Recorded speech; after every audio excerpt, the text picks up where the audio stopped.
Welcome to my channel. I'm Bindu Rajiv. This month I am honored to have Dr. PR Vaidyanathan, Senior International Cardiologist, JKNM Hospital, Coimbatore, with 30 years experience in cardiology and the impact of lifestyle and heart disease.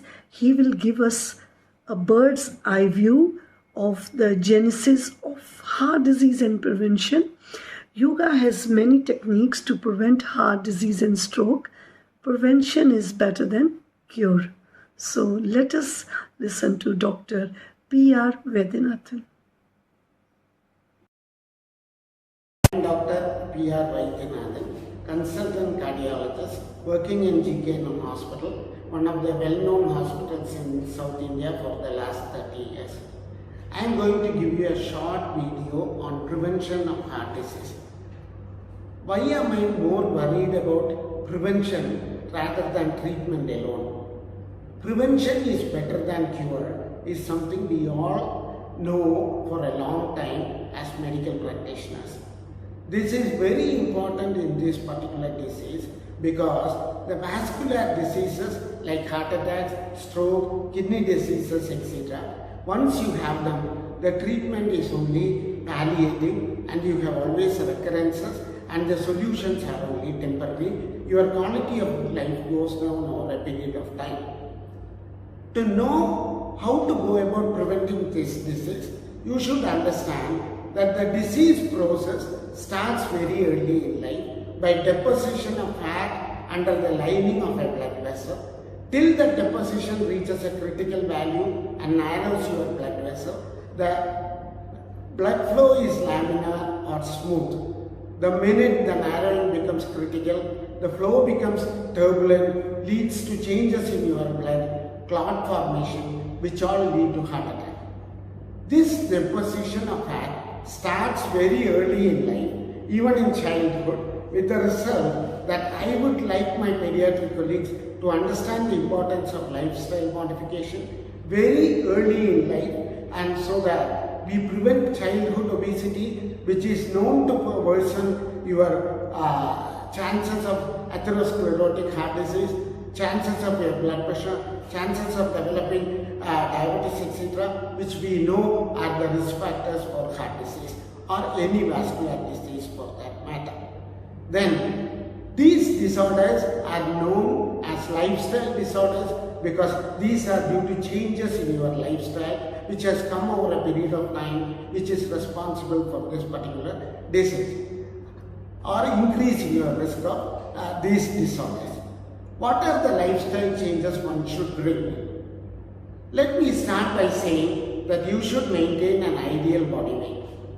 How do you maintain an ideal body weight and what is your ideal body weight are the two questions one should know. An ideal body weight you can always know if you know your height in centimeters. If your height is 160 centimeters, your body weight should be 60 kilograms. If it is 150, it should be 50 kilograms. This is a rough calculation. It doesn't require much difficult or complicated calculations. So roughly you can always guide your patients once you know their height. Then the question is, what happens if your weight increases? Once your weight increases, there is deposition of fat around your waist as well as around your internal body organs.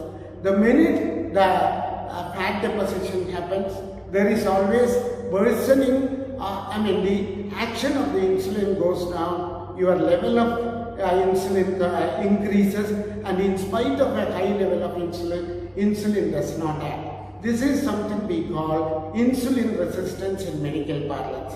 And we know the minute you have insulin resistance, your chance of, or a lot of changes happen in your metabolism, like carbohydrate metabolism, cholesterol metabolism, as well as your blood pressure changes, your kidney function gets altered. All this together are known as metabolic syndrome, and people with metabolic syndrome are known to have increased heart disease. So, ideal body weight maintenance is very important. How do one maintain an ideal body weight? That is another question. See, if you know how your finances work in bank, you deposit more money and take out less, your bank balance builds up. Here, if you don't take excess calories and burn less calories, there is deposition of these excess calories in your body, and this is always deposited as fat, because fat is a high denomination currency as far as body is concerned. So, how do you decrease your deposition in your bank? This is by restricting your calories and modifying your diet. An ideal caloric intake can be got from a dietary advice, and the caloric distribution should be 30 to 40% from a carbohydrate, and you should have 1 gram of protein per kilogram body weight and rest from fat. The fat should be less saturated fat or polyunsaturated fat and not from saturated fat. Saturated fats are one which solidify in low temperatures. So instead of going into the nitty-gritty of that, how do you increase polyunsaturated fat? One, in an Indian diet you can always take boiled fish, which contains a lot of polyunsaturated fat as well as omega-3 fatty acids. You can take some nuts and also lot of fruits, because they contain, and vegetables because they contain fiber. The fiber decreases the absorption of cholesterol as well as sugar, so that even if you are a diabetic, your sugar control becomes much better. One component which I would like to give you an idea about is salt intake. The salt intake should be moderate. As it increases, your weight again gains, your blood pressure goes up, and all the parameters go haywire. So it is always recommended, reduce salt, don't take tinned food, don't take most of the bakery items for salt. Refined sugar always should be reduced, and also you should have whole grains. So avoid basically soft drinks and various tin food which also contain sugar, and also the cakes and pastries all should be reduced, so that all this contain huge quantity of sugar. So restriction of calorie, more fiber, less saturated fat, and less sugar and salt are the recommendations for diet. How do you burn these calories or spend this calorie? Spending this calorie is by the form of exercise.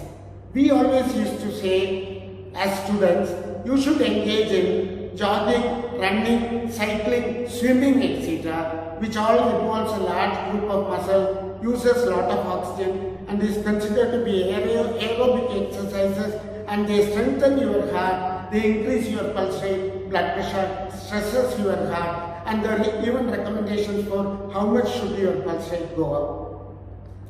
What is the current scenario? We have one prescription for the whole quantum of exercise we told you. An exercise form known as yoga, which we know developed in India and has taken the center stage now in exercise protocols. This takes care of your soul, mind, de-stresses you a lot, because involves respiratory exercises. We know deep respiration invariably cools down in tense situations, reduces your pulse rate and the blood pressure. So these are important de-stressing factors which we know takes care of your blood pressure and pulse rate, and makes your sympathetic system work less. We know the sympathetic overactivity is bad for heart as well as atherosclerosis.